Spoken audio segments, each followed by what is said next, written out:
Marhaba, and welcome to the Matrix Greenfield, where real people connect.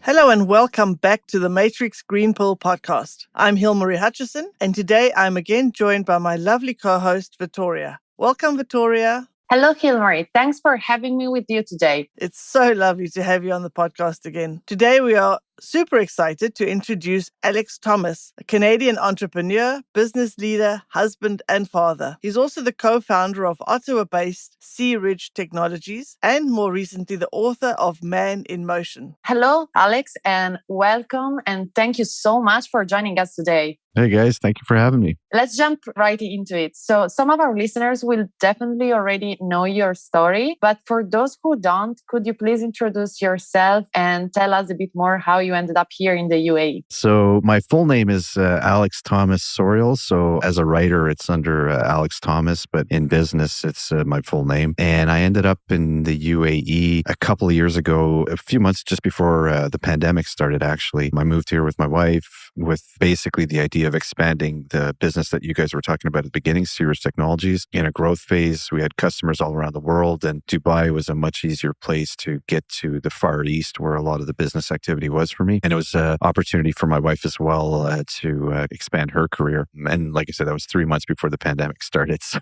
everything changed when COVID started. Do we want to get right into that? What was the change for once COVID hit? For me, it was multidimensional because I had started writing on my way to Dubai. It was about 2 months because we were doing the final preparations. I sort of was starting to question, why are we moving? You know, I have 4 kids between us. They were older. They're kind of in college and everything. It's been home. Canada's been home for a long time. And so I was just questioning myself, like, is this the right move? What are we doing? And the writing was sort of cathartic to be able to work through some of these thoughts. I was also noticing a lot of change in the culture in Canada, in sort of the tradition, in the value system. I was kind of confused by a lot of what was going on. I've always loved coming to Dubai. There's, for whatever reason, I don't know if it's the entrepreneurial spirit or the sort of spiritual foundation of the country, that I've always felt good when I'm here. And I want to explore that as well. And then on the way to Dubai, I stopped for a business meeting in London and also took a weekend at an urban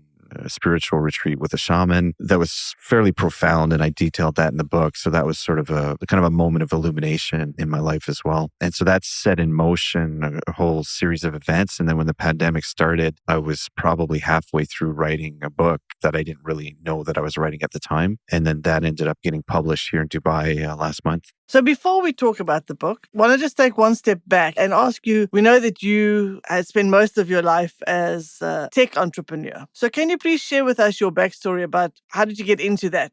I started programming really young. Like I think I was probably 8 or 9 years old. My dad got me a computer, and in order to learn to play video games, I had to actually learn how to program because there wasn't really a lot of video games around at the time for that particular computer. So I had to go to the library, get magazines, and I self-taught programming, and I just became fairly skillful at it. So by the time I was a teenager, I was just really good at it, better than some people that had been in their careers for quite a while. And so I just started helping people solve problems. And eventually I worked my way into a situation where I was doing work for a large air traffic control agency in Canada. Well, the only one. It was formerly a government department. There's so much work to do here that if I started a company, I could probably do more of that work. And my neighbor at the time had all the qualities in a person that I didn't have for myself. So it was kind of interesting. He was a real attractive, charismatic, nice, kind-hearted, all these things that I didn't really, I don't, at least then I didn't really get along with people, much more introverted. So I thought we'd make a real good duo. So we met up in a coffee shop and started the business. And I think 15 years later, the company was acquired by the UK government, essentially the UK government and the Canadian government. So that was 4 years ago. And then I left the company last year and finished the book and then started my new venture that actually launched this week. That's amazing. So let's switch bit direction. Congratulations, a brand new recent book, Man in Motion. How did you get into writing? And was it something that you had planned or did it happen by accident? more on the accidental side. I probably at some level, I love writing. I love communicating in that form. I love literature. So a few people have said, oh, you got to write a book. You clearly have something in you and that's got to get out. So I've always written on the side, but never really just shared it with friends and stuff. What I started writing about was this sort of change in the culture that I was seeing. I'm like, this is something strange is going on here. You had the US political system that was kind of wobbly. Just a lot of things were happening in the world that were, by that point in my career also, I knew enough people in senior positions that I would ask them questions. Like I would be with somebody in China who's, the chairman of a big company and 65 years old who's seen a lot of life go through. And I'm like, well, how do you see the world right now? And he's like, I don't know. So a lot of the people were in the same situation where nobody seemed to know, have a sort of place they could point to as, oh, this is just like 1900, whatever. This is just, we're going through this cycle. And so I was sort of exploring that. And then the big change happened in my own life within that shaman retreat that I talk about in the book. And then the book started to take on a different flavor. It became much more introspective and more about sort of love and beauty in my own life, just as a result of that weekend in London. And then it just became a story. It just became something that I had shared it with a few people close to me and they loved it. And then I went through the process of editing. I went through a few different editors to see, do I want to release this publicly? I think it hit a point where I thought it was something I was proud of. Then I reached out to a publisher here locally and then went through with them working and they were DreamWorks. This is a Dubai publisher who were just amazing. And they put a lot of care and attention into just polishing it and bringing it, thinking about the reader and really just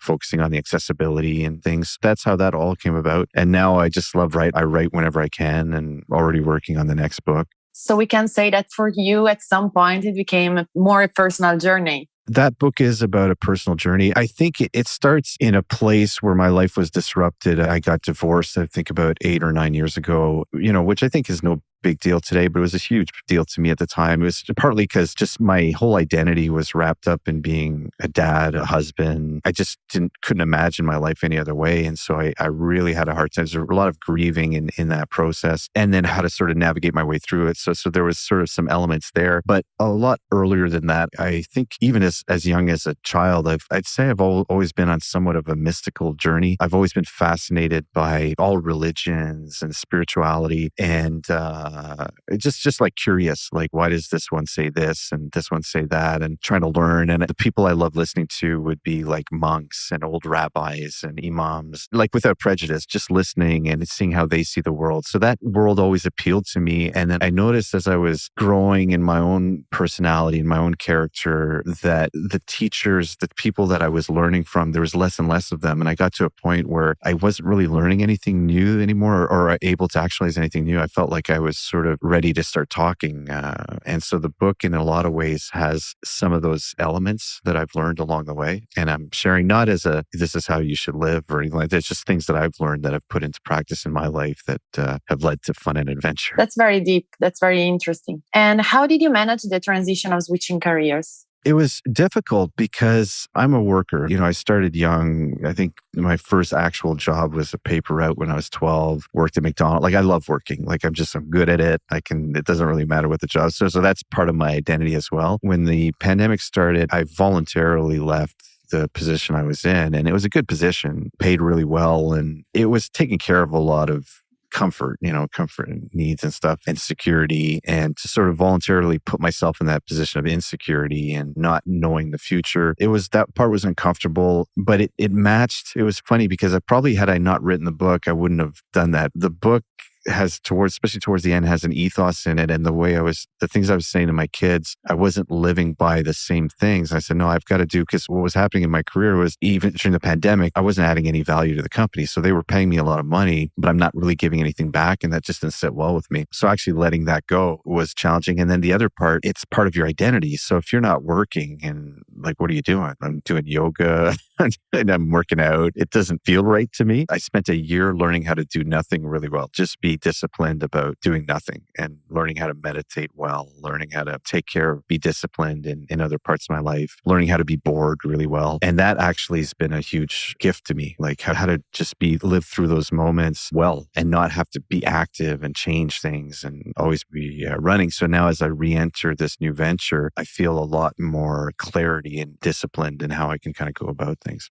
In today's world, where there is a lot of talk about equal opportunity, where and how do you think the concept of redefining masculinity fits in? I tried. It's funny because on the social topics, I feel I steer out of them a little bit. There's just a lot of people with opinions and talking and exploring the issue. And I think the whole dynamic between men and women is yet to be figured out. We've kind of gone through a lot. Like, I think the change in the last 50 years, 100 years has been substantial and good in terms of freedom and liberty and having access to power and governance and all this sort of stuff. So how the role of a man, or the different roles of a man, for me, I just focus on being authentic to myself. I tell my son the same thing. Like, there's certain things that I learned from my grandfather about respect and things that I haven't always lived by. I don't want to preach to anybody that I'm some angel. And then as it comes to equal opportunity, that's such an interesting, I mean, I get into a little bit in my book, like, it's probably not going to be an easy answer, but I think more in terms of asymmetries, there's sort of these differences between men and women across the whole spectrum. And I think we haven't yet really figured out how to balance those asymmetries. So the words I would tend to use more is and I wouldn't use the words like equal as a sort of something to strive for as much as harmony and balancing the asymmetries. So I think there's a line in the book where we say, I can't remember, but it was something like trying to balance sexual organs on a corporate board. Like, we should have 6 of those, when the whole structure was designed 300-400 years ago in a sort of very male-centric way of thinking about the world. So if we kind of fast forward, is if you redesigned the whole corporate ecosystem, what would it look like? It was in balance. I think it would look quite a bit different. Would you even have a board? Would you have one CEO? Would you have 2? Like, there's just different things that we would look at. I took you down a journey there that's just to not have to answer that question. That was lovely. So it's not striving for equality, but striving for harmony. That's what I got out of that. Equality is a mathematical, right? It's sort of a weird thing. And I hear it used so often today. And I think it's such a difficult thing to, because like, I'm more organic. Like, I look at nature, show me something that's equal in nature. What tree is equal to another? I just don't think that way. So I see the whole forest, like this whole forest is kind of doing this thing. And I'll see when we look at culture, it's like, how do we progress as a culture towards more harmony and individual liberty? I think that's a huge thing. I don't want to gloss over the victories for women in the last 50 or 60 years around liberty. I think that's like for me, I'm a huge believer in individual liberty of anybody, including children, like just sort of, so that's something there. So you mentioned at the outset that part of your book was written in Dubai during the pandemic. Could you tell us a little bit more about that? Well, I mean, almost all of it was written in Dubai during the pandemic. I think there was a few chapters probably started just before in terms of when I was writing, but it was on my way to Dubai or in Dubai or in London and when I was traveling from when I was in Dubai. So I think in Dubai, we had 6 weeks of lockdown and I got a lot of writing done. There was a lot of time for introspection during those 6 weeks because, it sort of felt like nobody knew what was going to happen in that period. We've never experienced anything where all of aviation shuts down, which is the industry I'm in. How do we recover from something like this? What are we going to look like coming out? Like, I tend to think a lot about the future 3-5 years because I have to for the work that I do. And so I was looking and it was like, wow, this is a weird time because there's a lot of people aren't able to see 3 to 5 years out because things are changing, economies are going to change. And I think we're starting to see some of the impact of that today where things are going to look a little bit different over the next 5 years than the last 5 years for sure. So I did a lot of writing in that 6-week period. And then it was basically a year after of really smoothing it. And it wasn't just smoothing out the writing, like from an editing point of view, but if I say that going into the pandemic, I was almost angry. Like, there's this energy of like, what's going on here? Like, who's in charge and what are we doing? It just felt rudderless. Canada, the sort of the general quality of leadership in North America, maybe even in Europe, just felt like a low caliber of leadership. I value leadership quite a bit. And so I felt there was strong leadership here. I felt in Singapore and a few different places, there was some really strong leadership. Taiwan, some great women leaders as well. Angela Merkel in Germany, but I felt we weren't seeing anywhere near that in North America. So there's a lot of frustration. But as I was writing and doing the editing, it was like passing an iron over every thought until it became more loving. Like, it was the end of it is every chapter is I felt this is sort of the most loving version of myself in that situation. To me, it's something I strive for to be more generous in the way I think about the world. Now, I was just quickly going to drop in this question. Did you have any kind of writer's block during this time or did it just all flow naturally? Yeah, none at all. No, most of my blocks, to the extent that I had them, was more around. So I think the book was like the amount that I wrote was 3 times the size. So I had a lot to say. so, getting stuff on paper is just not an issue for me. It's more about creating a cohesive story that isn't try to making it as engaging as possible within the parameters of my own life. So it was really more around cutting and architecting the story in a way that showed a journey. So picking scenes and things like that. What are some tips you would give other people who dream of writing a book someday? Well, the first thing is just to write and commit to the process of writing. And if you can write 1,000 words a day and you commit to that, 90 days, that's 90,000 words. That's enough for a book. And so if you just get in that habit, you just automatically get, for me anyway, I think you automatically get better. And then depending on the subject matter, what you write about, what you care about, finding a really good editor that connects with you on what you're trying to do. I went through 3 or 4 different editors along the way. Each one brought me something. One was much more about grammar and wasn't really interested in any of the content. One was much more about content, but really not interested in the story, and things like that. So really finding an editor that is vibing with you on a level that you want to is so critical. And then bracing yourself for impact. Some people are going to like it. Hopefully some people are going to not like it. And that's just the way it's going to be. So getting comfortable with that part. And you put yourself out there and see how it goes. Very interesting insights. I like that. So what is one thing that you wish you knew when you started out your career? It's funny, and on the career side, don't look back. This question came up the other day. There was a quote, I think, somewhere on the internet of me saying, I don't look back. And it's just the way I'm in a race, I'm running. Occasionally I'm going to trip and fumble. I just get up and go. And for somebody starting out, and especially if you're in entrepreneurship, you're not going to get anywhere without making a lot of mistakes, I don't think. And so make them, pick yourself up and keep going. And I think if I would underline anything for everybody, if you're persistent and you're willing to sacrifice, you'll get somewhere, whether or not it's here or here, but you'll get somewhere. You're going to learn a lesson every time you fall. And as long as you keep getting up, you'll get there. I love that. I think that's excellent advice. So you've accomplished a lot so far. What are some of your future goals or what is next for Alex? Certainly, I'd like to do more in the realm of culture and religion. I think what I've discovered over the last 30 or 40 years is there's a treasure trove of humanity that's buried in religion. And I say buried because I think the way it's expressed today, I'll speak for the Catholic Church because that's the only place I can comfortably offer some constructive criticism because that's how I grew up and I've paid the money. So I feel good. I feel on solid ground that I can say. But you look at something like the Catholic Church where they've got, like you look at some of the writings of the mystics, the saints, like these people were were Shakespearean geniuses. They just had an insight into humanity and a love of humanity that was so profound and they're kind of buried. And if you go to sort of a Sunday mass, you're not going to tap into any of those incredible writings. They stick very closely to the script. I think exposing people to some of that beauty is something I want to do a lot more of. And I see it across all the boards. And there's some people that do this really well. So bringing that and exposing that world to my peer group, which would be sort of secular professionals who think religion is for weak-minded, poor people. That's sort of an exaggeration, but it's a lot of people in the scientific community are sort of have this browse up attitude towards the religious experience. And I write this at the end of my book. I think science is being held back by that attitude. I think there's a profound misunderstanding of religion today in the scientific community. And I think whatever I can to help bridge that. And then on culture as well, I think there's things that the way we talk to each other, what we talk about, there's a huge, the size and scope of some of our challenges over the next 30 or 40 years and our ability to communicate is, we're communicating at a kindergarten level and our problems are university level. You know what I mean? And so do whatever I can to add to that conversation in my own way, I'd like to do for sure. And then on the business, because I know the aviation sector really well, the new company is in aviation, but it's really focused around sustainability. So there's a generation of new aircraft coming on that are electric, shorter range. There's a lot of really neat things happening in the aviation industry. And I'd like to contribute to that happening faster and at scale, because I think that's something that's really going to change the way we move around. And I think that's cool. Yeah, I think anything with sustainability is absolutely forward-looking. And that's the way everything is going. Very good. Yeah, for sure. And earlier you mentioned the second book.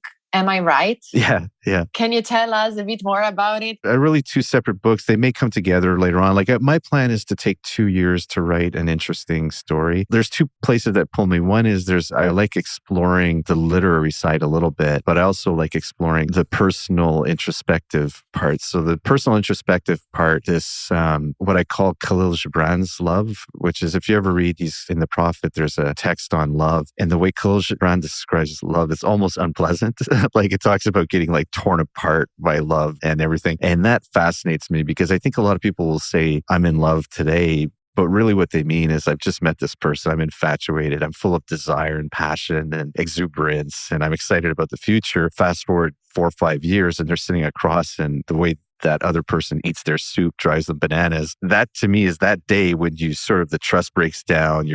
That's the start of love. That's the journey of love when it's right there. And I think that's really interesting. And I've seen it so much in my parents who were these tragic figures. And if I can find a way to artfully write about their story in a respectful way that honors them, but at the same time shows this sort of messiness of two, in a way, kind of dysfunctional adults trying to love each other and missing more than that. I think that's really interesting. This second book, is two things. I just love the culture here. I feel like we're experiencing a renaissance. This is coming from me, but there's this huge renaissance in the Middle East where you see countries coming together that before they weren't together. There's so much more advanced in so many areas than the country I left back home. There's this wonderful interplay between this religious substrate and the culture and the progression of women and women's rights and liberty. At the same time, this sort of balance of modesty and tradition. And I think that whole thing fascinates me. The feminine, it's called the divine feminine and woman leadership, I think is totally different than male-centric leadership. I don't want to say better, but I think what I said earlier about harmony and everything, I think figuring out a way for those to harmonize a little bit. So if you think about the models that we have from the last 100 years, like somebody might say a Churchill or, you give a powerful speech and what's the feminine equivalent? Because it can't be Thatcher because she was sort of this, almost like it's still using this sort of Churchill model. And I feel when I interact with women leaders here, it's different. It feels different. It feels much more just different. That's the part I want to explore is really powerful, dignified, graceful, feminine leadership. I think that's something, just an area that I think we're going to see so much of it over the next 10, 20 years. That sounds so interesting. I'm already looking forward to both those books. Excellent. Alex, thank you so much for your insights that you've shared with us so far. It's been an excellent conversation. But now we've come to the segment of our show. We will each ask you a couple of rapid fire questions. So our version of a game show. Okay. Are you ready? No, but you go ahead. It's rapid fire, so I'm not supposed to be ready, right? Exactly. Okay. So what's your pet peeve? My son right now. He's living just next door to me. He drives me bananas. If you could start a movement that would bring the most amount of good to the most amount of people, what would it be? I'd like to expose young women to the mystics. There's a mystic among them. What is your dream vacation? Is it something that is laid back now? Laid back.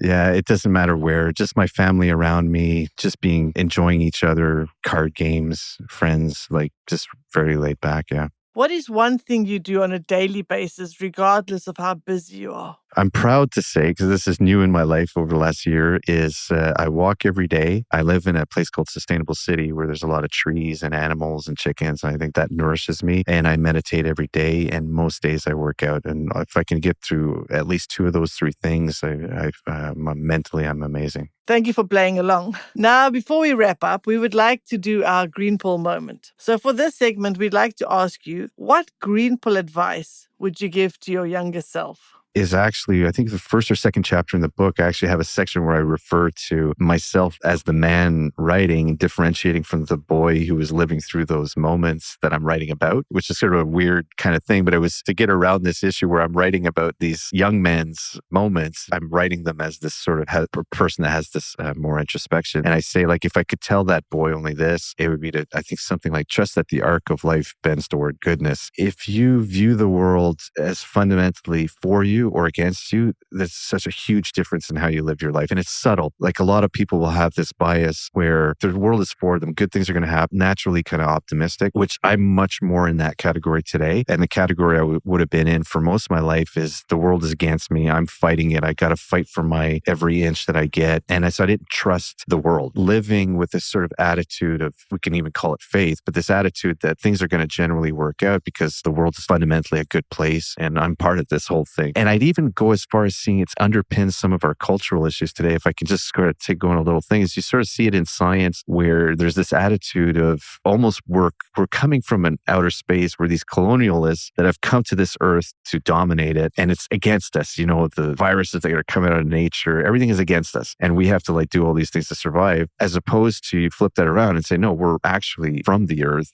the way like an orange is from a tree. Like this earth is giving birth to us. And so our role is just to sort of exist within this biosphere and serve it like you would serve your family. There's this great intelligence built into the earth that we just have to sort of align with. And once you align with it, life gets a lot easier. So in both those respects, if I could tell the young version of myself, is trust that everything is fine. Like your body is fine, your mind is fine. Like just try to align. It could be that your environment's not fine and you got to sort of deal with that, but try to find harmony and things are just going to fall your way. So what I'm hearing is mindset, is the way you approach things. And it takes time to develop, but take a chance to build that trust, that kind of a faith in life brings that, you can't just say, hey, trust that, this is all going to work out. It's sort of fanciful thinking. But if you take some time to build trust, tomorrow morning, if you miss that flight, it's a good thing. Some better thing's going to come along. That being able to trust the world, trust life, trust if you're into this sort of religious space, trust that this creative force is not out to get you. It's there to help you. It's sort of a fundamentally different way of thinking, for me.